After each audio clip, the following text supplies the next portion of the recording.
Abuela, desde Andalucía. Mi hijo me envió un mensaje, no vendrás con nosotros. Mi esposa prefiere que sea solo para su familia. Después de que yo pagué por todo el viaje, así que congelé el fondo de viaje antes del despegue. Ellos subieron al avión. La tarjeta no lo hizo. Deberías entender tu lugar. Mi esposa prefiere que el viaje sea solo para su familia. Ya has hecho tu parte pagando. Ese fue el mensaje que mi hijo me envió exactamente a las 11:02 de la noche. 2 noches antes del viaje familiar que había estado planeando, financiando y soñando durante 3 años. Me senté en la mesa de la cocina, con mis gafas de lectura perchadas en la punta de la nariz, el suave zumbido del refrigerador como único sonido en la casa. Acababa de terminar de colocar el último conjunto de botellas de protector solar de tamaño de viaje en las bolsas con cremallera que había etiquetado a mano, una para cada nieto. Mis manos todavía estaban pegajosas con cinta adhesiva de envolver pequeñas bolsas de souvenirs con llaveros que decían "El Ouja" y "La abuela te quiere". El teléfono vibró de nuevo. Otro mensaje. No lo tomes a mal, mamá. No es personal. Es solo más simple así. No respondí. Miré la pantalla brillante hasta que se apagó. Luego la coloqué boca abajo en la mesa. No llamó. No dijo gracias. Ni siquiera se molestó en mentir con amabilidad. Solo un frío y silencioso reordenamiento de la familia. Donde la mujer que lo crió se había convertido, en sus palabras, en no parte de su familia. Sabía que las cosas estaban cambiando. No era solo la forma en que Teresa, mi nuera, me corregía delante de los niños, o la manera en que ponía los ojos en blanco cuando contaba historias de cuando mi esposo y yo visitamos por primera vez las Islas Canarias en nuestra luna de miel. Ni siquiera era como empezó a organizar las fiestas en la casa de su madre y se olvidaba de mencionarlo hasta el día anterior. No, lo que me dijo todo lo que necesitaba saber fue la forma en que me miró por encima. No a través de mí, sino por encima de mí, como una camarera en un restaurante que ya había dejado la cuenta. Aún así, nunca pensé que Nicolás iría con ello. Él solía escribirme tarjetas de Día de la Madre que me hacían llorar. Traía tulipanes rosados todos los marzo, incluso cuando se mudó a otra provincia. Cuando era niño, le dijo a sus maestros que yo era su mejor amiga. Guardé el dibujo que hizo en 2º grado, el que me ponía una capa y el pie de foto decía, "Mi mamá salva el día". Aparentemente, ya no formaba parte de esa historia. Miré la pequeña bolsa de deporte que había empacado para mí. Dentro había 2 vestidos de verano que no había usado en años, una foto de mi difunto esposo que planeaba colocar en la mesa durante nuestra noche en la playa, y una pequeña caja de cerillas para la vela que quería que encendiéramos todos en su memoria. La vela era de lavanda, su aroma favorito. Me había imaginado de pie en la arena descalzos mientras el sol se hundía en el océano. Me imaginé a mi nieta sosteniendo mi mano preguntando, ¿el abuelo también amaba la playa? Y yo diría que la amaba lo suficiente como para traerme aquí antes de que pudiéramos pagarlo. La amaba más porque la compartía conmigo. Pero eso no sucedería ahora porque no estaba invitada. Yo había pagado por la villa frente a la playa. Yo había reservado los vuelos. Yo había organizado los traslados del aeropuerto, las entradas para el espectáculo de flamenco, las lecciones de buceo, las cestas de desayuno. Pasé horas al teléfono con una agencia de viajes asegurándome de que las camas fueran lo suficientemente suaves para los niños, los caminos lo suficientemente planos para la mala rodilla de la madre de Teresa. Y ahora era un ítem que había sido tachado, el cajero automático que transfirió los fondos y luego desapareció silenciosamente. Me senté en la cocina por un largo rato. El reloj tic-tac hacia la medianoche. La casa estaba oscura a mi alrededor, pero no encendí la luz. Dejé que el tenue brillo de las luces bajo los armarios proyectara largas sombras sobre las encimeras que había frotado esa misma noche. Por un momento, sentí vergüenza, no ira, ni siquiera tristeza, solo vergüenza. El tipo de vergüenza silenciosa y dolorosa que te hace sentir como una tonta por haber esperado. Pensé en llamarlo. Incluso levanté el teléfono. Pero, ¿qué diría? ¿Qué duele? Él sabía eso. Has cambiado. Por supuesto que había. Por favor, déjame ir. No podía suplicar. No después de todo lo que había dado. Volví a dejar el teléfono. En cambio, me levanté, caminé lentamente a mi escritorio en el estudio y encendí mi vieja laptop. La pantalla parpadeó al despertar, lenta pero familiar. Hice clic en la carpeta etiquetada Fondo de viaje a Canarias. Ahí estaba, el total que había estado acumulando desde el día que me jubilé, 21.763,84 €. Empezó con billetes de 10 € metidos en sobres. Luego comencé a vender muebles viejos, luego a dar clases de inglés en línea por las noches. Cada euro fue a este viaje. Configuré una cuenta de fondo de viaje, vinculé los pagos para la villa, los billetes de avión, los servicios. También configuré todas las tarjetas para que se cargaran desde una fuente principal, la mía, porque confiaba en ellos. Porque pensaba que la confianza era algo que me había ganado. El cursor parpadeó. Pasé el mouse sobre el botón que decía, congelar cuenta. Un simple clic pausaría todos los pagos. Una llamada a la agencia de viajes detendría todo. No hice clic. Todavía no. En cambio, abrí un documento en blanco y comencé a escribir algo más. No una respuesta a Nicolás. No una súplica. Una lista. Una nueva lista de nombres, mujeres de la parroquia que no habían salido de la provincia en 20 años. Mi amiga Carmen, cuya hija no le había hablado desde que le diagnosticaron cáncer, Luisa, que enterró a su esposo el otoño pasado y aún lleva su foto a la misa, Francesca, que ayudó a criar a sus nietos pero no fue invitada a sus graduaciones, Beatriz, que me dijo el mes pasado que nadie la había fotografiado nunca en la playa. Guardé el archivo. Luego volví a la página del banco. Hice clic en congelar. Apareció una pequeña caja. ¿Estás segura de que desea pausar todas las transacciones vinculadas? Hice clic en sí. Otro mensaje.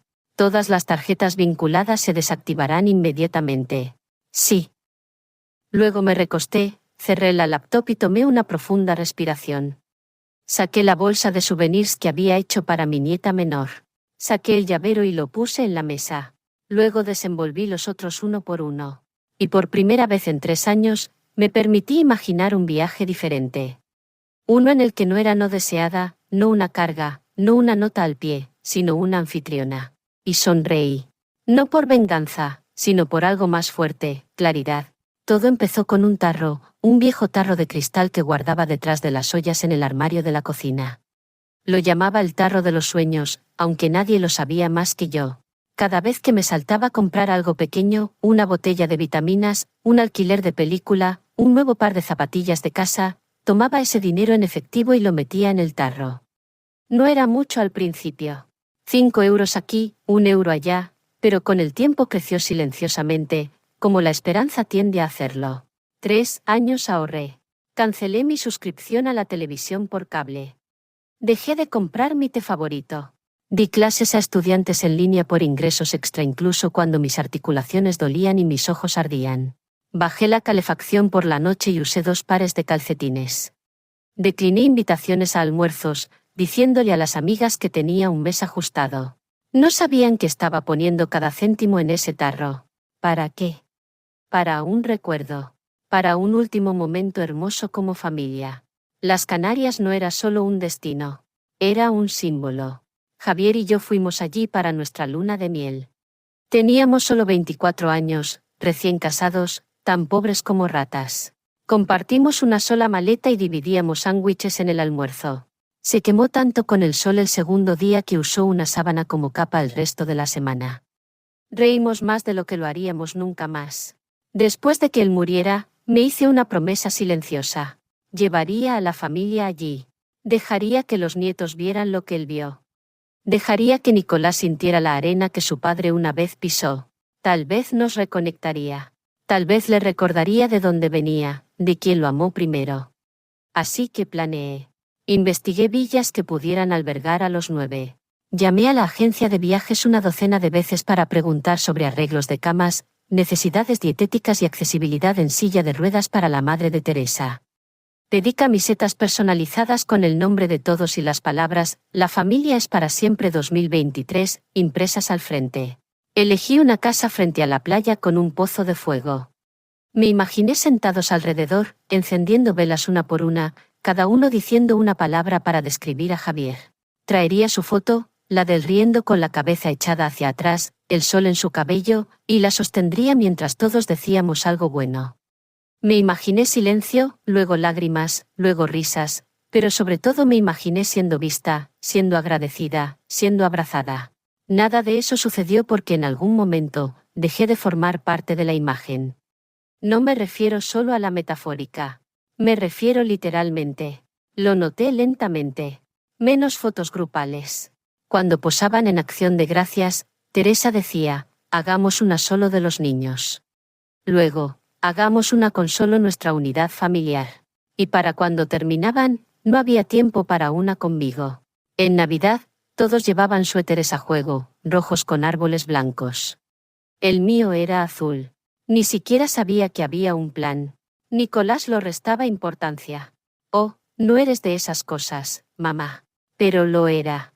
Solo no me preguntaron. Teresa tomó el control de los cumpleaños. Organizó todo en la casa de su madre.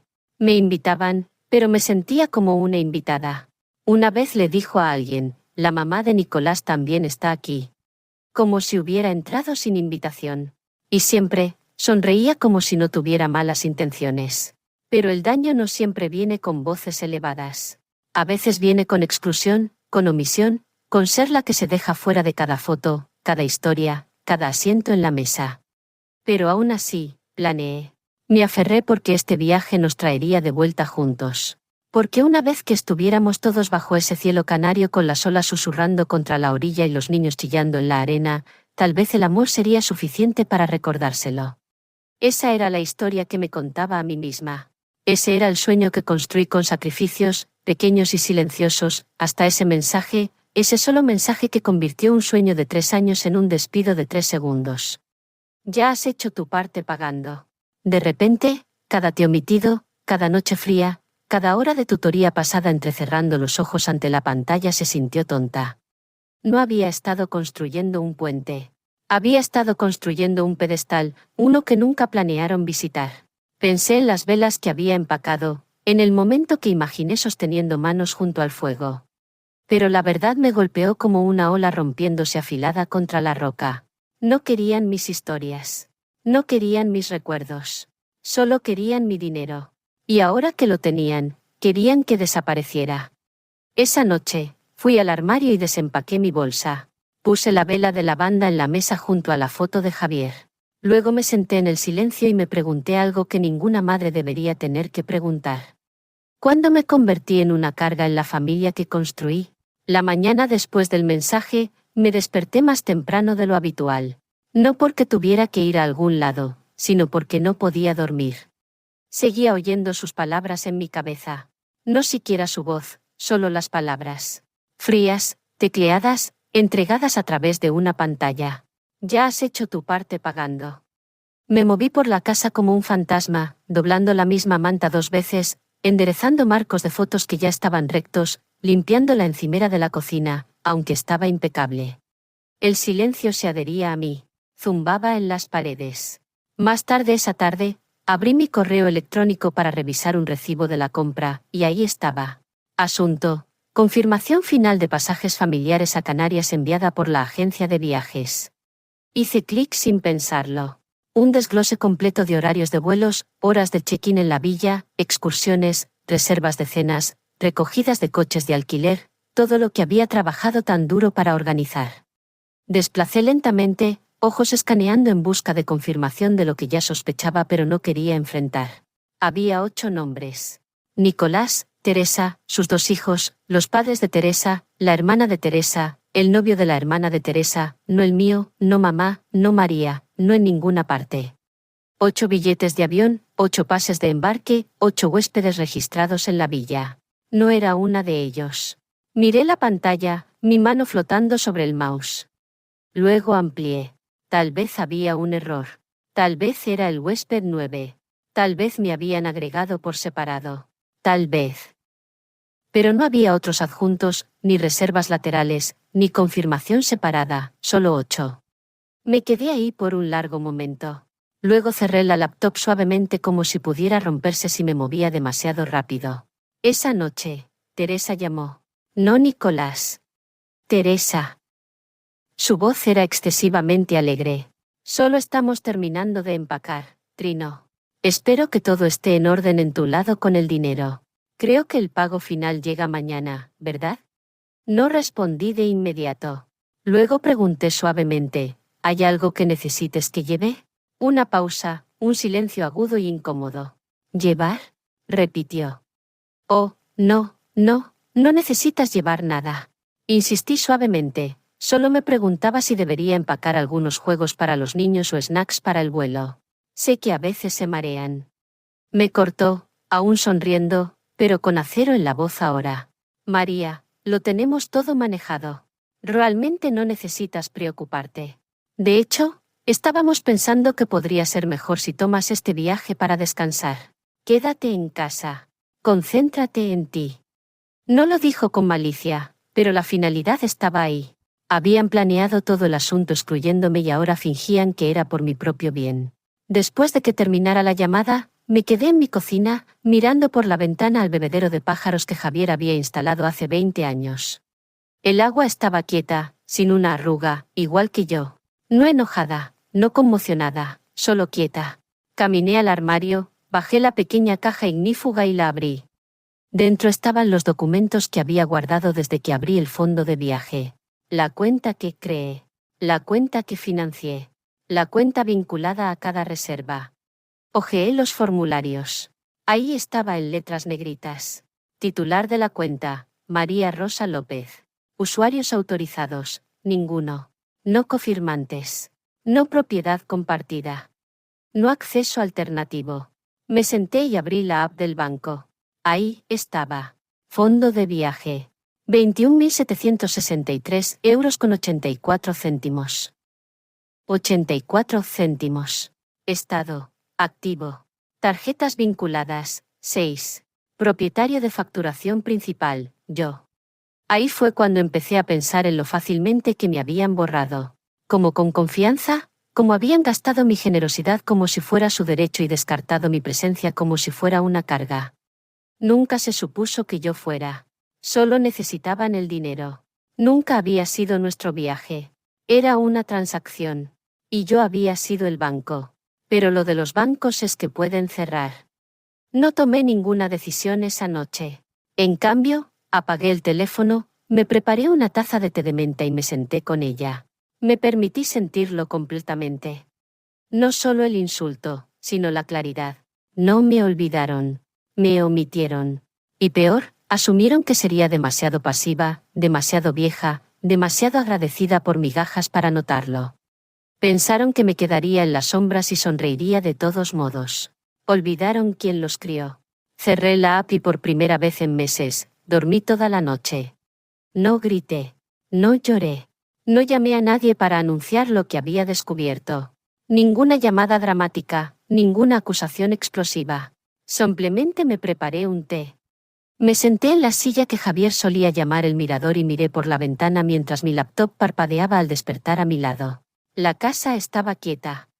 Sin televisión, sin radio, solo el viento golpeando contra el vidrio y el zumbido ocasional del frigorífico. Y en ese silencio, algo dentro de mí se asentó. No como calma, sino como piedra. Ya no estaba confundida. Ya no esperaba una disculpa. Estaba planeando. Abrí la aplicación bancaria y me desplacé a la sección del fondo de viaje. Mi nombre todavía estaba en la parte superior. Propietaria de la cuenta. Verifiqué las tarjetas vinculadas, 6 en total. Una para el resort, una para la compañía de alquiler de coches, una para la aerolínea, 3 para incidentales, comida, excursiones, entretenimiento. Todas configuradas para cargarse automáticamente desde la misma fuente, mi fondo. Hice clic en la pestaña de configuración. Ahí estaba. Bloqueo de transacciones. Modo de congelación. Pasé el dedo sobre el interruptor. Una pequeña nota debajo decía: active esta configuración para pausar todos los cargos salientes de esta cuenta. Las tarjetas vinculadas se desactivarán. No se pueden autorizar nuevos cargos sin verificación del propietario de la cuenta. Un clic. Eso era todo lo que se necesitaría. Pero no lo hice clic todavía. En cambio, abrí otra pestaña, la del calendario.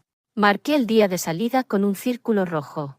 Tenían programado salir de Barajas a las 10:45 de la mañana hora local. Si llegaban 2 horas antes para el check-in, Eso significaba que quería que el congelamiento comenzara alrededor de las 8:15 de la mañana. Justo cuando se ponían en fila en la puerta, confiados en que todo había sido pagado. Ese sería el momento en que las tarjetas dejarían de funcionar. Pero solo si no les decía nada. Solo si mantenía el silencio lo suficiente. Aún así, no presioné el botón. Todavía no. Porque una vez que decides dejar de jugar el rol que la gente te asigna, la buena madre, la abuela generosa, la sonriente partidaria que nunca pide nada a cambio, no hay vuelta atrás a esa máscara. Y quería estar segura. Así que les di una última oportunidad. Solo una. Envié un mensaje a Nicolás. Simple. Suave. Avísame si quieres ayuda con las bolsas de los niños o snacks antes del viaje. Puedo llevar unas bandas extra para el mareo para Lucía. No hay respuesta. Pasó 1 hora. 2. Podía ver que el mensaje había sido leído. Aún nada. Ni gracias. Ni reconocimiento. Ni, te apreciamos. Solo nada. Ahí supe que no había malentendido. Esto no era sobre mala comunicación o olvido o las preferencias de Teresa. Esto era sobre entitlement, sobre la crueldad silenciosa de personas que piensan que el amor es una transacción de un solo sentido. Yo era la bóveda y ellos estaban cobrando. Pero no más. Volví a la app bancaria. Mi dedo flotó de nuevo. Luego, sin dudar, hice clic. El icono se volvió azul. El mensaje se actualizó. Modo de congelación activado. Todas las transacciones están ahora pausadas. Se requiere autorización manual para reanudar. Hecho. Miré la pantalla por un momento, dejando que se hundiera. No habría correo de confirmación enviado a ellos, ni alerta, ni advertencia. Lo descubrirían de la manera en que yo descubrí que no estaba invitada, de la forma más silenciosa e innegable posible. Me recosté en la silla, tomé un sorbo de té y exhalé. No era venganza. Era realidad. Una realidad que ellos eligieron, pero eso no significaba que yo tuviera que financiarla. Durante las siguientes 48 horas, no dije nada. Cuando Teresa publicó una foto de sombreros de playa a juego en las redes sociales, no comenté. Cuando Nicolás envió al chat grupal familiar un mensaje final de «listos para el despegue», no respondí. Y cuando mi nieta menor me envió una nota de voz diciendo «abuela, vamos a ver tortugas marinas», la guardé, la presioné contra mi corazón y dije en voz alta «lo siento, cariño, pero alguien tenía que enseñarles a tus padres el valor de la presencia».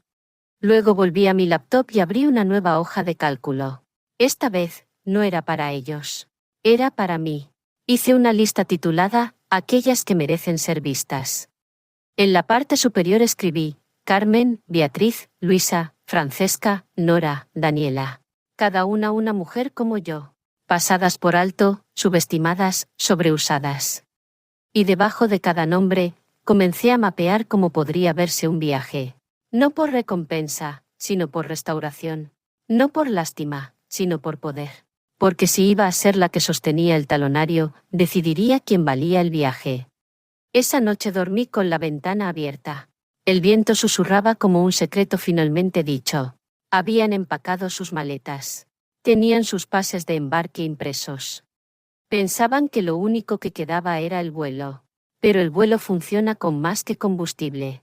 Funciona con confianza. Y no les quedaba ninguna conmigo. Salieron para el aeropuerto con maletas a juego, sombreros de paja y ese aire suave y engreído que la gente lleva cuando piensa que todo ha salido exactamente según su plan. Teresa publicó una foto en Instagram desde el asiento trasero del taxi. Los niños sonriendo, Nicolás haciendo la señal de la paz. Su propio pie de foto decía, hacia el paraíso, solo familia. La última parte cortó como vidrio. Lo vi mientras estaba sentada en mi mesa de la cocina, sorbiendo café de una taza astillada que había tenido desde antes de que naciera Nicolás. La misma taza en la que una vez me preparó el desayuno en la cama cuando tenía 9 años. No me gustó lo que sentí, pero no miré hacia otro lado.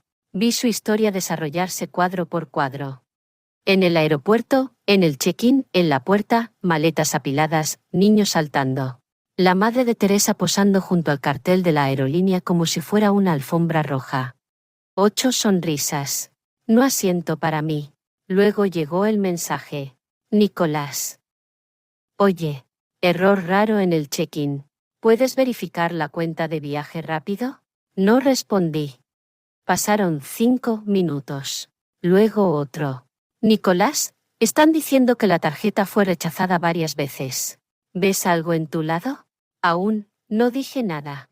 Luego empezaron las llamadas. Al principio, una cada 10 minutos, luego cada 5, luego una tras otra. Siguieron los correos de voz. Mamá, soy yo. Solo dame una llamada rápida, por favor. Bien, no estoy seguro de qué pasa, pero no podemos confirmar el alquiler. Dice fondos no disponibles. ¿Puedes mirar? Mamá, por favor. Los niños están asustados. Solo dime si pasó algo con la cuenta. Mantuve el teléfono boca abajo. El reloj marcaba las 8:27 de la mañana. El vuelo estaba programado para salir a las 10:45 de la mañana. Me imaginé de pie en el mostrador escaneando y reescaneando esas tarjetas de plástico. Teresa volviéndose más frenética con cada pitido de denegación. Sus padres haciendo preguntas en tonos bajos y agudos. Nicolás sudando, tratando de fingir que aún tenía el control. Luego vino un correo de voz con un tono diferente. Un susurro bajo y urgente.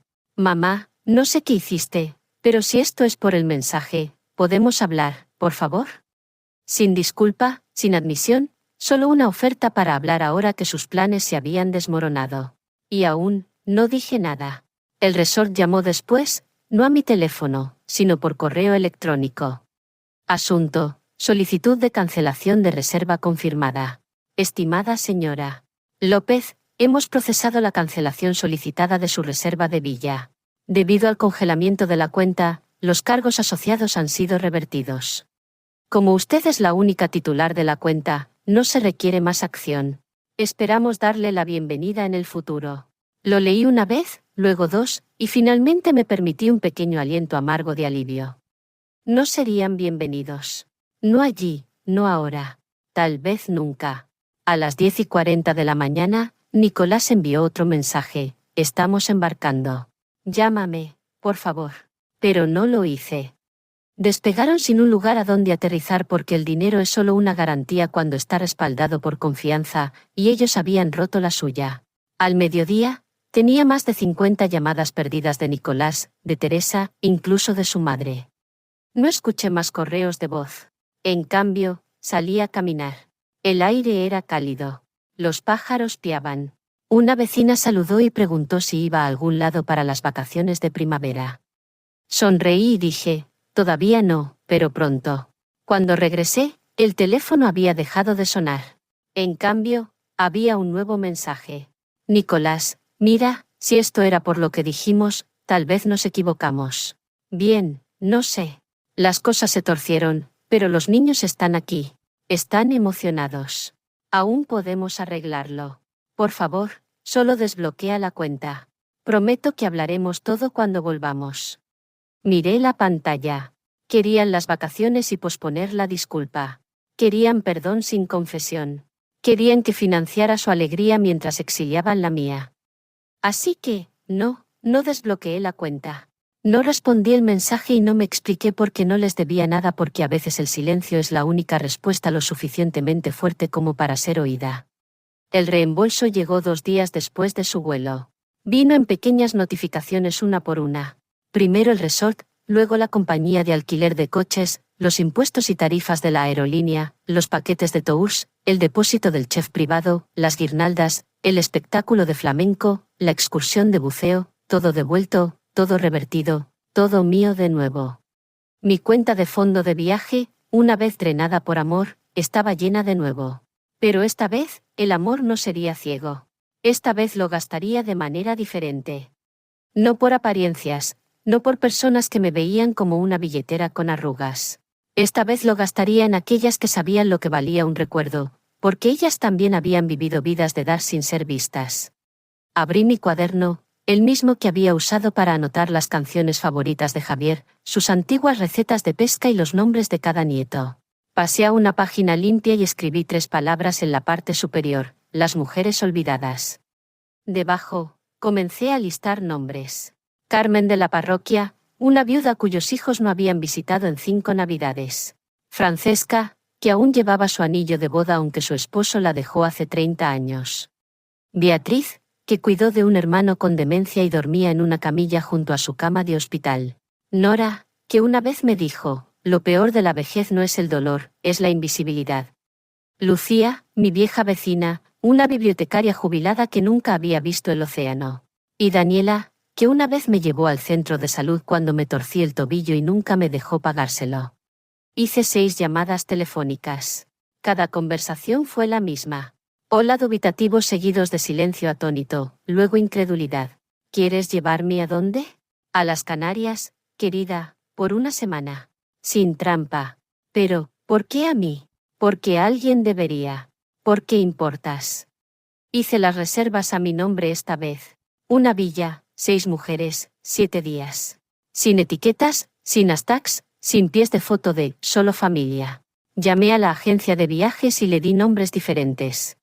Pedí camas separadas y una mesa grande con suficiente espacio para que todas nos sentáramos juntas cada noche. Luego fui a la caja debajo de mi cama.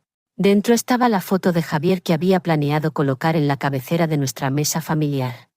Su sonrisa aún fuerte, aún traviesa, aún mía.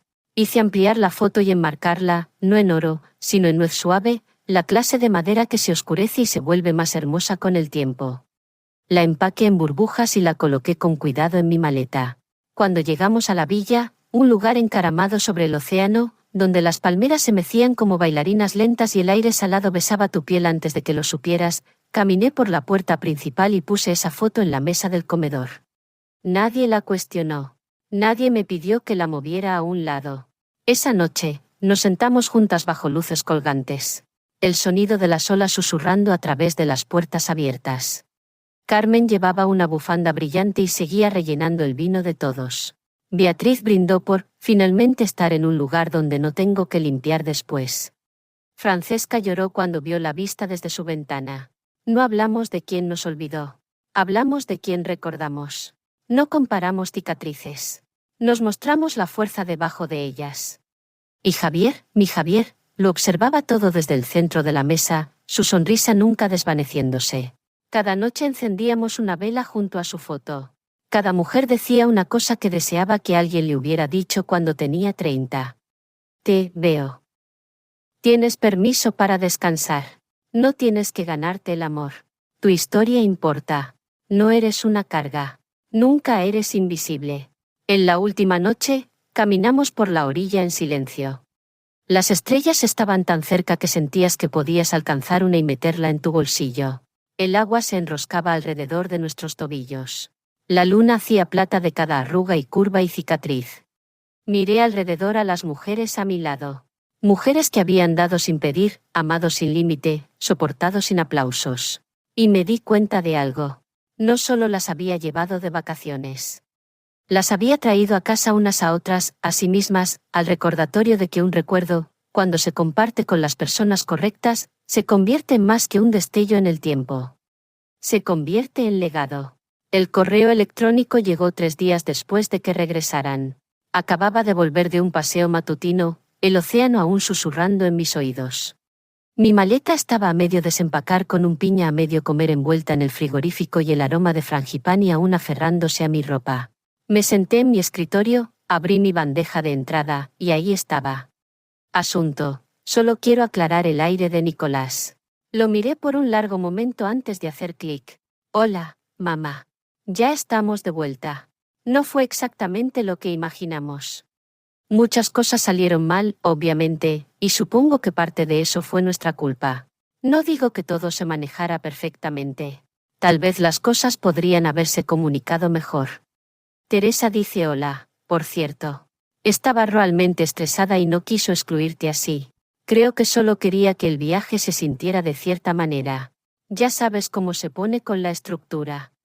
De todos modos, he estado pensando. Tal vez no fuimos justos. Tal vez nos equivocamos, pero estamos en casa ahora intentando ordenar mucho. Honestamente, los niños están confundidos y estamos tratando de protegerlos de demasiado drama. Dicho eso, estamos en un aprieto financiero. Tuvimos que volver a reservar un montón de cosas con tarjeta de crédito y ahora está nevando un poco. Así que, solo quería preguntar si puedes ¿Podrías considerar devolver el depósito original que dimos para el viaje o incluso parte de él? Sé que probablemente te sientes herida, pero seguimos siendo familia. Solo avísame. Nicolás. Lo leí una vez, luego otra, luego una tercera vez. Cada vez mis ojos volvían a una oración.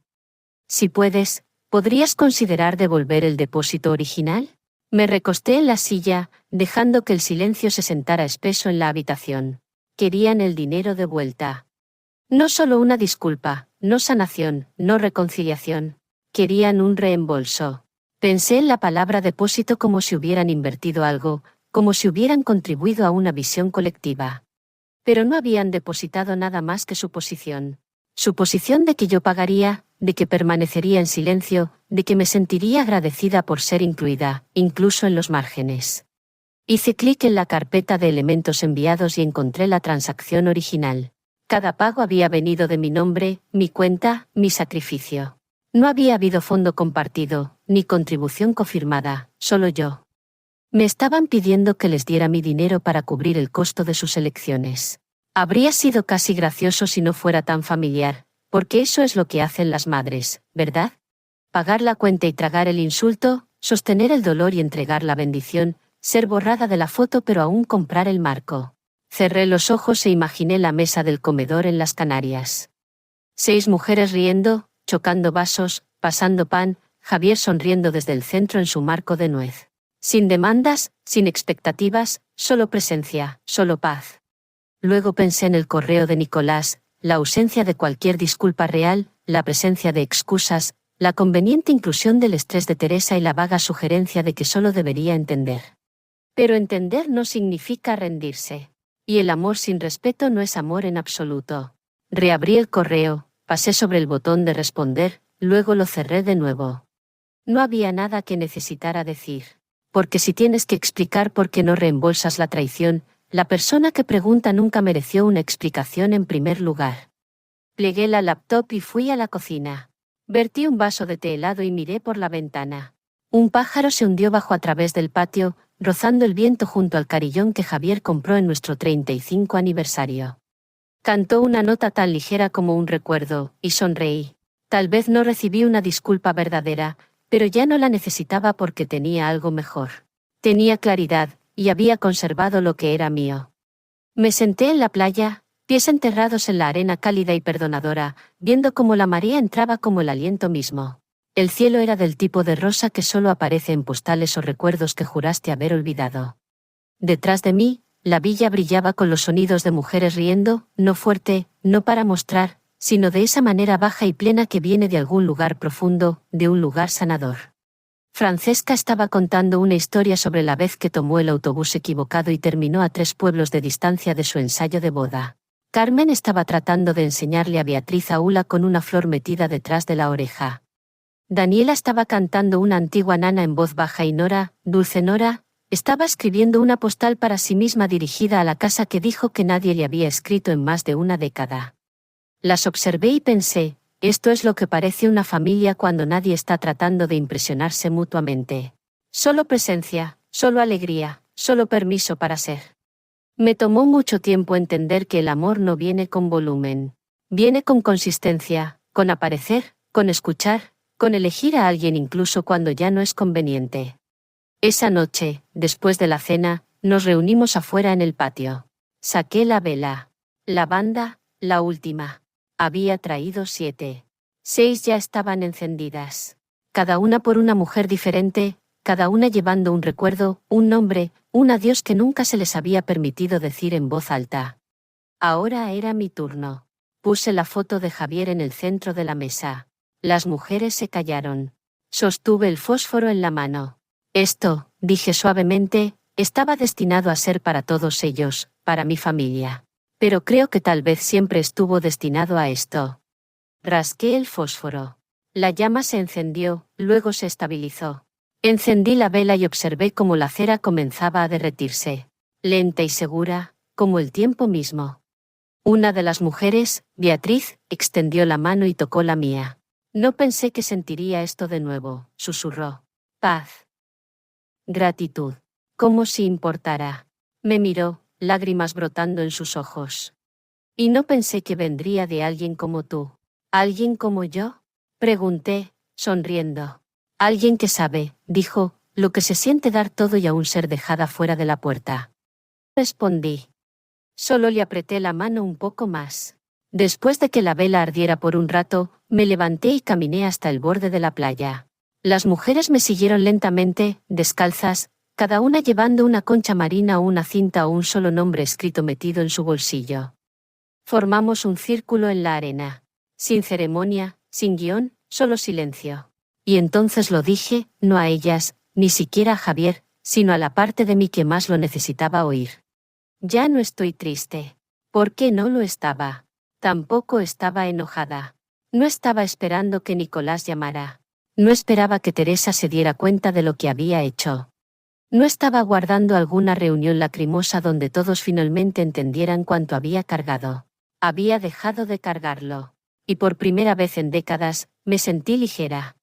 Pensé en ese correo, ese intento patético y calculado de convertir la disculpa en negociación. Pensé en los años que pasé tratando de ser suficiente para personas que solo me veían cuando necesitaban algo. Y sonreí. No la clase de sonrisa que llevas en reuniones familiares donde te dan un plato de papel y te dicen que te sientes en la mesa de los niños porque no hay más espacio. No, esta era la clase de sonrisa que viene cuando te das cuenta de que nunca fuiste el problema. Solo estabas dando lo mejor de ti a personas que ya habían decidido que no era suficiente. Ahí vinieron las palabras. Silenciosas como el viento, la amabilidad engendra entitlement. Así que borré esa amabilidad. Y ahora no le debo nada a nadie. No porque estuviera amargada, porque finalmente estaba libre. Libre de expectativas que solo me habían drenado. Libre del peso de una pertenencia falsa. Libre de la actuación de la maternidad que requería sacrificio constante sin ser preguntada nunca. ¿Y qué hay de ti? Me quedé en la orilla y dejé que las olas vinieran a mí. Se enroscaron alrededor de mis tobillos y tiraron de la arena como si dijeran, déjalo ir. Así que lo hice. Dejé ir el sueño de una familia que me haría espacio. Dejé ir la casa que ayudé a construir pero en la que nunca fui bienvenida. Dejé ir el alcance silencioso e interminable por aprobación que ya había ganado 1000 veces. Y lo que quedó fue esto. Un puñado de mujeres, una villa brillando detrás de nosotras, la sonrisa de un esposo congelada en una foto, y un corazón que ya no suplica ser visto. Me volví y las miré, mi familia elegida, y pensé, nunca fui dejada atrás. Simplemente encontré a las que caminaban mi camino. Si esta historia tocó algo profundo en ti, si alguna vez has vertido tu corazón en una familia que te olvidó. Si alguna vez has sido borrada y has tenido que escribirte de nuevo, entonces perteneces aquí. Esto es Historias verdaderas de la abuela donde el silencio se convierte en fuerza y el recuerdo en poder. Contamos las historias que nadie más se atreve. De madres descartadas, de mujeres que soportaron, de legados reconstruidos, no con ruido sino con verdad. Así que, si crees que la amabilidad no es debilidad, sino sabiduría que espera, si crees que ser olvidada no es el fin de tu historia, sino el inicio de una mejor, suscríbete a Historias verdaderas de la abuela hoy. Porque cuando una abuela habla, el mundo finalmente escucha.